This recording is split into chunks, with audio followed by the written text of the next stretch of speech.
ओम नमः सिद्धेभ्य। नमो नमः सत्तीर्थंकराय वीराय भव्याम्बुजभास्कराय अनन्तलोकाय सुरार्चिताय देवादिदेवाय नमो जिनाय देवादिदेवाय नमो जिनाय।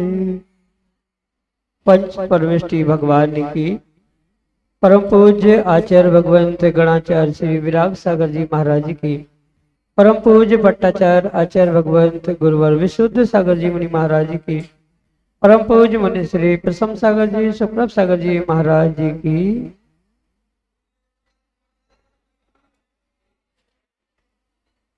समीचीन विकल्पों का सम्यक समाधान, सम्यक ज्ञान की वह अनूठी विधा जिसके माध्यम से हम सभी अपने मन में उठते उन अनेक अनेक समीचीन विकल्पों का सम्यक रूप से समाधान प्राप्त करते हैं।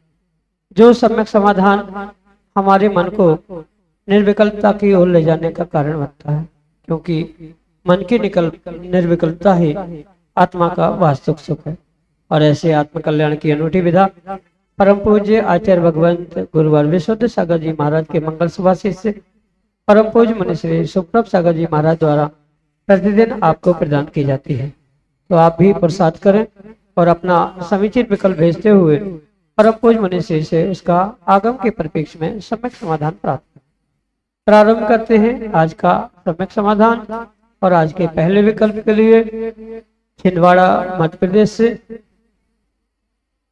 रोहित पाटौदी महाराज के चरणों में बार बार नमोस्तु निवेदित करते हुए अपना समीचीन प्रश्न रख रहे हैं कि महाराज जी, जो 10 लक्षण पर्व होते हैं वह उत्तम क्षमा धर्म से प्रारंभ होते हैं और परंपरागत रूप से क्षमा वाणी पर्यूषण पूर्व होने 10 लक्षण पूर्व होने के बाद मनाई जाती है। तो ऐसा क्यों और क्षमा वाणी का यथार्थ स्वरूप क्या है? हमारे समीचीन विकल्प का सम्यक समाधान करने की कृपा करें। नमोस्तु महाराज जी, नमोस्तु। ओम नमः सिद्धम। परम पूज्य आचार्य भगवान गुरुवर विशुद्ध सागर जी महाराज की, परम पूज्य मुनि श्री सुप्रभ सागर जी महाराज जी की, जैन दर्शन भारतीय परंपरा हमें शुरुआत से अंत तक उस धर्म की वस्तुस्थिति समझाने का प्रयास करते। जितने भी जैन पर्व हैं वह पूर्ण रूप से जहाँ से शुरू होते हैं वहीं तक पहुँचाने का प्रयास कर। और इसीलिए उत्तम क्षमा से प्रारंभ होने वाला पर्यूषण 11वें दिन या उसके बाद में क्षमावाणी करते हुए ही पूर्णता को प्राप्त होता है। पर सही मायने में जिस प्रकार से आज क्षमावाणी का रूप बनाया गया है ये वास्तविकता नहीं थी। आज जितनी भी क्षमावाणी क्षमा याचना आदि देखने के लिए मिलती है उसका मात्र बाजारू रूप ही प्रदर्शित होते हुए देखने के लिए मिल रहा है। सामूहिक रूप से एकत्रित होना, एक दूसरे के परस्पर में मात्र पुरानी रंजिशों को निकालना या अन्य अनेक प्रकार से जो ये व्यवस्था बनाई जा रही है ये आगम की व्यवस्था नहीं है। क्षमा मांगना ये मात्र शब्दों में नहीं अपितु व्यक्तिगत विषय होना चाहिए। एक फॉर्मेलिटी, एक औपचारिकता के रूप में आज ये मात्र क्रियाएं दिख रही है कि सॉरी बोल दो, तस्मिच्छामि दुक्कडम बोल दो। ये मात्र इतना शब्दों का विषय नहीं है अपितु यहाँ ये समझाने का प्रयास किया जाता है कि 10 दिन की जो साधना है जो क्षमा से शुरू होती है वह जीवन में जब उतरे तब उतरे, कम से कम वाणी में तो क्षमा से स्टार्ट करे। इसलिए उस प्रैक्टिकल जीवन को जीने के लिए सबसे अंत में क्षमा और वाणी जीवन में क्षमा हो और शब्दों में भी वह क्षमा उद्घाटित होती रहे, यही विशेष पुरुषार्थ वहाँ पर करने की आवश्यकता है। इसलिए किसी प्रकार से क्षमावाणी का आज जो बाजारू रूप हो चुका है वह हकीकत नहीं है। व्यक्तिगत रूप से अंतरंग में मायाचारी छल कपट शिष्टाचार व्यवहारिकता आदि छोड़ते हुए जो अंतरंग में सभी जीवों के प्रति मैत्री भाव धारण करने का जो विचार किया जा रहा है वही एकमात्र वह क्षमा वाणी का स्वरूप होना चाहिए, अन्य किसी प्रकार से क्षमा वाणी नहीं। पर अक्सर यही होता है, व्यक्ति कई बार एहसान जताने के लिए क्षमा वाणी करता है, कई बार मुझे क्षमा मांगने के लिए सबके सामने क्यों नहीं बुलाया, इस बात को लेकर लड़ाई करता है। बोलते बोलते भी कह लेता है यूं तो मैंने गलती नहीं की है पर सब मांग रहे सो मैं भी मांग रहा हूँ। तो ये व्यवहारिकता फॉर्मेलिटी दिखावा ये क्षमावाणी का अर्थ नहीं है। जो उत्तम क्षमा धर्म के रूप में भाव के रूप में सिखाई जा रही है उसको शब्दों के साथ जीवन में उतारना यही सही मायने में क्षमावाणी है, जो कि आपके लिए सम्यक समाधान से। वासिल महाराष्ट्र से योगेश कानेड़ अगले समीचीन विकल्प के लिए। गुरुवर के चरणों में त्रिवार वंदन नमस्तु नमस्तु। भगवान, मुझे जीवन में 1.25 करोड़ माला नवोकार मंत्र की जपनी है, तो कैसी जपना, कहाँ जपना, ये कृपा करके बताइए। मंत्रों के 1.25 लाख 1.25 करोड़ जाप करना ये बहुत बड़ा और बहुत उत्कृष्ट संकल्प है। जब जहाँ आपकी अनुकूलता बने वैसे अपनी उस अनुकूलताओं को प्राप्त करते हुए आप उन मंत्रों को फेरने का प्रयास करें। कहने का तात्पर्य ये है कि ये आवश्यकता नहीं है कोई निर्धारित स्थान हो जहां आप बैठकर माला फेरे। संख्या निर्धारित है 1.25 करोड़। आप मंदिर में, घर में, यात्रा में, चलते फिरते शुद्धि का ध्यान रखते हुए जहाँ भी माला फेरे उसकी संख्या लिखते जाए और संख्या पूरी हो जाए तो ये भी 1.25 करोड़ नमोकार मंत्र या किसी मंत्र के जाप के लिए पर्याप्त है। ये किंचित भी आवश्यक नहीं है कि पूर्ण रूप से एक स्थान पर ही बैठकर वह जाप करनी चाहिए। अगर वैसा संभव है तो बहुत अच्छी बात है, पर नहीं भी हो रहा है, आप दिन भर में 2, 5, कहीं 25 समय मिला, कहीं एक ही हो पाए, तो जैसी अपनी अनुकूलता बन रही है वैसे उन मालाओं को फेरने का प्रयास करें। किंचित भी किसी भी प्रकार से ऐसा बंधन नहीं है कि इतने दिन तक या इसी प्रकार से आपको उन मालाओं को फेरना है, ये समझे और उसी प्रकार से आप अपनी अनुकूलता देखकर स्थान काल आदि का निर्णय करते हुए माला फेरे, पर संख्या पूरी हो जाए। दिन में, रात में, स्थान आदि का विकल्प छोड़कर आप उसका काउंटिंग लिखते जाए। जब पूरी होगी या जब आपका संकल्प जब तक है उसके पहले पूरे करने का प्रयास करें। आवश्यक नहीं है कोई स्थान काल निर्धारित हो, अनुकूलता के अनुसार आगे पीछे करते हुए आप उसको कर सकते हैं। यही आपके लिए सम्यक समझ। बानपुर ललितपुर उत्तर प्रदेश से श्रीमती गुणमाला जैन अगले समीचीन विकल्प के लिए। महाराज जी नमोस्तु। दीक्षा में महाराज जी और जसंग विनय समर्पण और श्रद्धा भक्ति में क्या अंतर है महाराज? नमस्ते महाराज। विनय समर्पण श्रद्धा भक्ति इसमें बहुत अंतर है। विनय एक तप कहा जाता है और उस विनय के लिए अगर विनय तप के लिए कोई आवश्यक है तो उसका नाम है श्रद्धा और समर्पण। सच्चे देवशास्त्र गुरु के प्रति जो विश्वास है कि हाँ यही मेरे सच्चे गुरु है, यही मेरे सच्चे प्रभु है, आदि जो निर्णय है, आदि जो विश्वास है, वह श्रद्धान के रूप में कहा जाता है। और उस श्रद्धान को प्राप्त करने के साथ साथ जो हमारा श्रद्धान का व्यक्तिकरण है, प्रकटीकरण है, वह समर्पण के माध्यम से होता है। और जितना श्रद्धा समर्पण का विशेष प्रकटीकरण होगा उतनी ही विशेष विशेष विनय से साथ युक्त होकर व्यक्ति श्रावक भक्ति करता है, भक्ति की परिभाषा कहते हुए आचार्य भगवान कहते हैं कि पूज्येषु गुणानुरागो भक्ति, पूज्य पुरुषों के प्रति उनके गुणों को प्राप्त करने के लिए उनके गुणों के प्रति जो अनुराग है वह अनुराग ही भक्ति है। पर अनुराग कब होगा?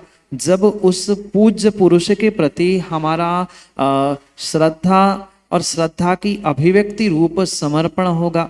समर्पण श्रद्धा के साथ ही जीव उत्कृष्ट कार्य, विनय जैसा तप कह दो या अन्य किसी प्रकार से पूज्यों के गुणों में अनुराग रूप भक्ति कह दे, ये दोनों क्रियाएं हैं और उसके पीछे के ये दो कारण हैं, समर्पण और श्रद्धा। विश्वास का उद्घाटीकरण, विश्वास का प्रदर्शीकरण, विश्वास का जो एक व्यक्तपना है वही पूर्ण रूप से भक्ति या समर्पण के रूप में कहा जाता है। भक्ति गुणों के अनुराग रूप होती है और उसको करने के लिए समर्पण चाहिए होता है। यही आपके लिए सम्यक समझ। गंगाधर जैन बसमत महाराष्ट्र से अगले समीचीन विकल्प के लिए। पर नमस्तु नमस्तु नमस्तु। हम पूजा करते हैं तो सामने भगवान रहता है, लेकिन भगवान होने के बाद भी हम बोलते कि हमारे हृदय में भी राजो, तो सही क्या है? सही तो यही है जो स्थापना के मंत्रों के माध्यम से कहा जाता है। जहाँ सामने भगवान हो अथवा ना हो, जो स्थापना के समय में अत्र अत्र सन्निधिकरण, तिष्ठ, मम हृदय आह्वान आदि मंत्रों के माध्यम से जो परमात्मा को हृदय में स्थापित किया जाता है, ये भक्ति पूजा करने का एक तरीका है। क्योंकि भगवान जहाँ बैठे हैं वहाँ और हम पूजा करने वाले भक्त जहाँ बैठे हैं उसमें फिर भी बहुत अंतर है। हो सकता है कई बार बीच में बहुत सारे लोग आते जाते हैं तो हमें विघ्न भी, अंतराय भी होने की संभावना है। तो पूजा का अर्थ मात्र द्रव्य को उठा के एक थाली से दूसरी थाली में फेंकना चढ़ाना नहीं है, अपितु जैसे मैंने अभी कहा था कि पूज्य के प्रति अनुराग करना ये भक्ति है। और भक्ति पूर्वक ही पूजा होती है। जहाँ भक्ति, विनय, श्रद्धा, समर्पण ही नहीं है तो ये मात्र दिखावा है, ढोंग है। इसलिए हकीकत यही समझे कि स्थापना में जो मंत्रों के माध्यम से आह्वानित किया जा रहा है, परमात्मा को अपने हृदय में स्वीकार किया जा रहा है, वह पूर्ण एक श्रेष्ठ क्रिया जहाँ डायरेक्ट हम परमात्मा से बात करें। क्योंकि पूजा का अर्थ ही परमात्मा से बात करना है, तो बात जितनी दूर रहेंगे उतना डिस्टर्बेंस, विघ्न, अंतराय अधिक हो सकता है। इसलिए डायरेक्ट भगवान आप मेरे हृदय में ही आ जाओ, फिर जो भी बात करनी है, जो भी चढ़ाना है, जो भी करना है, डायरेक्ट हम और आप करेंगे। बीच में कोई अंतराल, कोई अंतराय, विघ्न आदि ना हो, ये मुख्य उद्देश्य वहां होता है। इसलिए सन्निधिकरण यानी बिल्कुल समीपता प्राप्त करते हुए भगवान को अपने हृदय में ही स्थापित करने की व्यवस्था है, क्योंकि वहां से दूसरा कोई उसे निकाल नहीं सकता। अन्य स्थानों पर वेदी से या अन्य सामने विराजमान भगवान को फिर भी कोई बीच में आके खड़ा हो सकता है, कोई उठा के अलग भी कर सकता है, पर हृदय में आह्वानित स्थापित भगवान को कोई भी उस स्थान से च्युत नहीं करा पाता। इस मुख्य उद्देश्य के कारण से ही वहां स्थापना के माध्यम से, स्थापना के मंत्रों के माध्यम से पूजा के पूर्व में भगवान से डायरेक्ट बात करने के लिए अपने हृदय में उन्हें आह्वानित करते हुए स्थापना की जाती है। यही आपके लिए सम्यक समझ। परासिया मध्य प्रदेश से पलाश जैन अगले समीचीन विकल्प। श्री चरणों में बारंबार नमोस्तु। महाराज जी, मेरा प्रश्न यह है कि ध्यान के लिए डाब के आसन का क्यों सब सर्वश्रेष्ठ बताया गया है? क्या डाब और काश का आसन एक ही है कि दोनों अलग अलग वनस्पति? मात्र ध्यान के लिए ही नहीं, अपितु जाप, सामायिक आदि अन्य भी बहुत सारी श्रेष्ठ क्रियाओं के लिए वह डाभ नाम के वनस्पति घास आदि के प्रयोग से बनी हुई चटाई का ही वह आसन ग्रहण करना ये सर्वश्रेष्ठ कहा जाता है। जैसे कि कल की कक्षा में मंत्र चिकित्सा के माध्यम से समझाने का प्रयास किया जा रहा था कि प्लास्टिक या जितने भी अन्य सामग्री है उस पर बैठकर किया जाने वाला ध्यान जाप कैसे और किस प्रकार से फलीभूत होता है, पर उसमें सर्वश्रेष्ठ जो साधन आसन के रूप में कहा है वह डाब की घास अलग से आती है, जो थोड़ी सी चुभती है, पर वही एकमात्र श्रेष्ठ वस्तु कही है। क्योंकि बहुत सारे क्रियाओं के पीछे के प्रमाण कह दो या लॉजिक तर्क कह दो, ये आगम में नहीं कहे और पूछना भी समझदारी नहीं है। जब लिखा है कि सर्वश्रेष्ठ वस्तु ये है तो लिखा है, आचार्यों का कथन है, तो हमें उसी प्रकार से यानी आचार्यों ने कहा है इसलिए उसे वैसा ही स्वीकार करना होगा। उसमें कोई तर्क वितर्क प्रमाण आदि पूछने की आवश्यकता नहीं है। वह दोनों एक ही जैसे होने पर भी डाब का आसन अलग है, और उसके जैसे और भी घास की बहुत सारी चटाई आती है, तो वो घास की चटाई अलग है और डाब नाम की अलग से घास आती है, थोड़ी सी मोटी होती है, चुभती भी है। तो वही वनस्पति काय के मतलब उनको उनके घास से बनी हुई ही वह चटाई श्रेष्ठ आसन है जाप के लिए, ध्यान आदि के लिए। यही आपके लिए सम्यक समझ। इंदौर मध्य प्रदेश से नविता जैन अगले समीचीन विकल्प के लिए।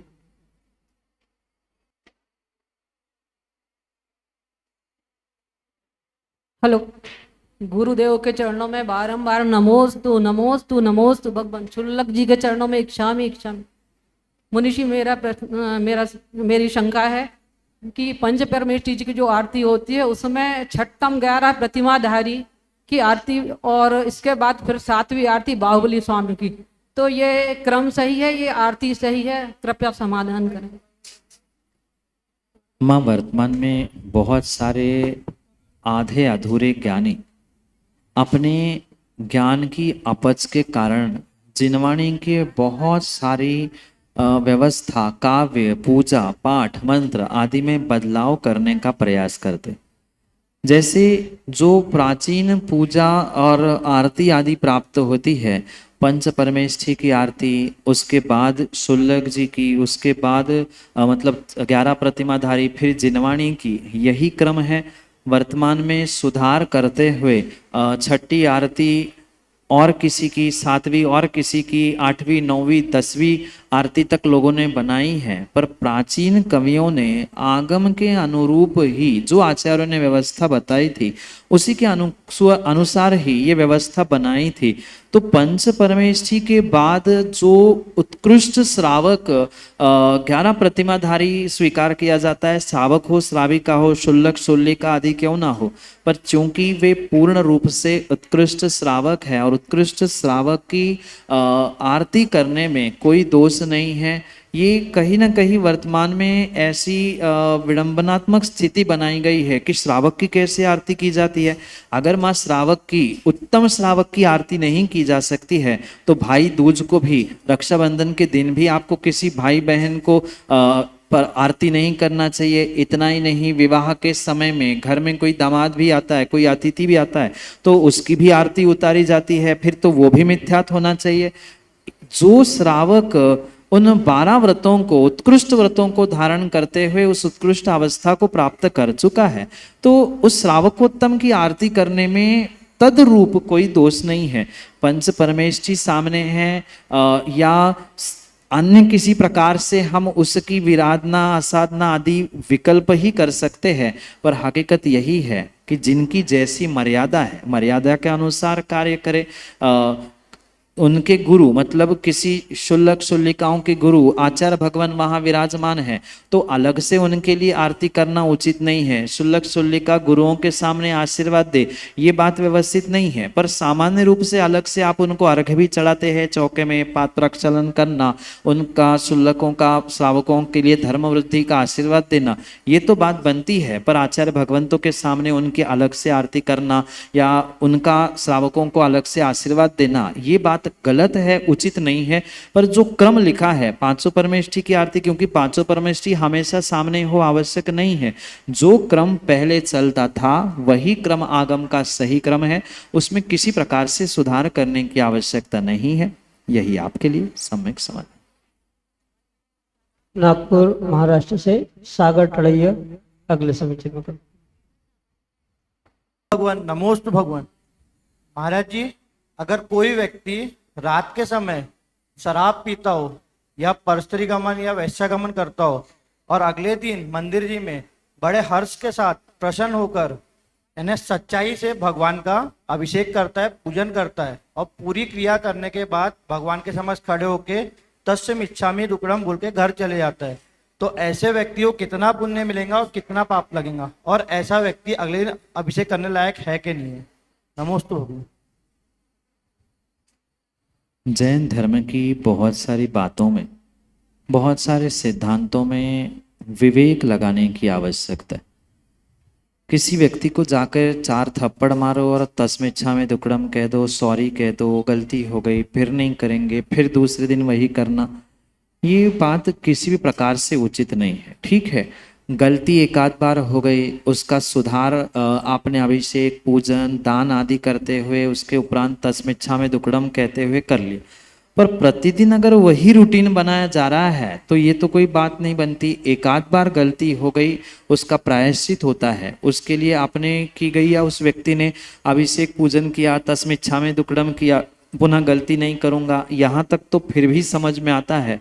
पर प्रतिदिन वही गलती करना, वही पाप करना, सप्त व्यसनों का सेवन करना और भगवान के पास आकर बिल्कुल गलती हो गई, क्षमा करो, अब नहीं करेंगे, ढोंग करना हकीकत नहीं हो सकती। इसलिए पहले तो ये निर्णय करें कि हम जो कार्य कर रहे हैं उसके पीछे का हमारा उद्देश्य क्या है। मात्र दिखावे के लिए कि मैं कितना अच्छा धर्मात्मा हूँ, मैं कितना अच्छा भगवान की पूजन अभिषेक करता हूँ, कितना दान देता हूँ, मान सम्मान के लिए किया जा रहा है, तो यूं ही कोई काम का नहीं है, कर्मों के निर्जरा होने संभव ही नहीं है।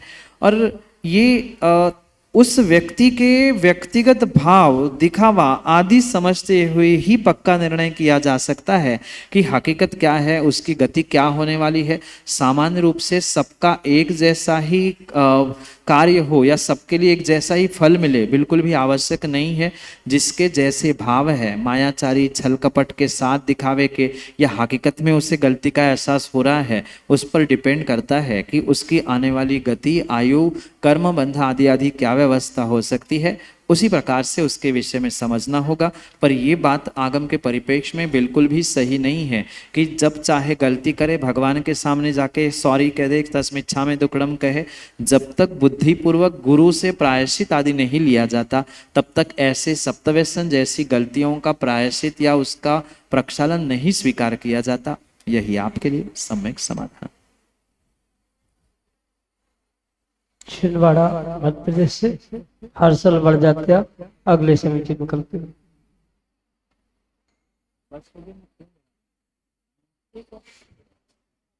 महाराज जी 10 लक्षण के 10 उपास अभी चल रहे हैं महाराज जी, इसका उद्यापन कैसे करना चाहिए, क्या सही विधि रहेगी महाराज? नमोस्तु। प्रत्येक व्रत के बाद उन व्रतों का उद्यापन करना आवश्यक नहीं, अपितु अनिवार्य होता। और ये भी पक्का माने कि जितने हर्ष उल्लास के साथ, आनंद के साथ व्यक्ति ने व्रत किया है, उतने ही प्रभावना के साथ उसका उद्यापन भी करना चाहिए। पर एक बार व्रत किया और उस एक बार के व्रत का उद्यापन नहीं, जबकि उसकी जो विधि कही है 16 कारण एक बार करने से नहीं, 16 वर्ष तीनों बार करने से होता है। तो उसी प्रकार ये 10 लक्षण व्रत आदि के भी विषय में समझना ठीक है। साधना की, तपस्या की, 10-11 उपवास किए, 16 भी उपवास किए, जितने भी किए, तो उन व्रतों के अनुसार वैसा ही कार्य आपको करना होगा जैसा आगम में लिखा है। और कुछ नहीं समझ में भी आए तो कम से कम जो जैसा व्रत है, जितने उत्साह के साथ और प्रभावना के साथ किया है, उतनी प्रभावना, यानी जैसे 10 लक्षण का व्रत है तो कम से कम 10 दिन जो उपवास आपने किए हैं तो 10 स्थानों पर दान दे देना या छोटा सा विधान करना, जघन्य रूप से भी व्यक्ति अपनी अनुकूलता से उन व्रतों का उद्यापन कर सकता है। एक छोटा सा विधान करके अपने आसपास के जितने मंदिर या कुछ विशेष ऐसे स्थान हैं उन स्थानों पर दान देते हुए जो 4 प्रकार के दान हैं, उन 4 प्रकार के औषध शास्त्र अभय आहार, इन चारों स्थानों में दान देकर भी इसकी उद्यापन की विधि कही है। पर उत्कृष्ट विधि तत्त व्रत के साथ जो कथानक और भी व्यवस्थाएं कही है उनके अनुसार करना होगा। जघन्य रूप से अपनी अनुकूलता और अपनी व्यवस्था देखते हुए ही अधिक से अधिक प्रभावना जितनी ज्यादा कर सकते हैं वैसे हम अपने परिवार और सभी की अनुकूलता देखकर ही उन व्रतों का उद्यापन आदि करें। यही आपके लिए सम्यक समाधान। आज का समय यहीं पूर्ण होता है। शेष प्रश्नों का सम्यक समाधान कल पुनः।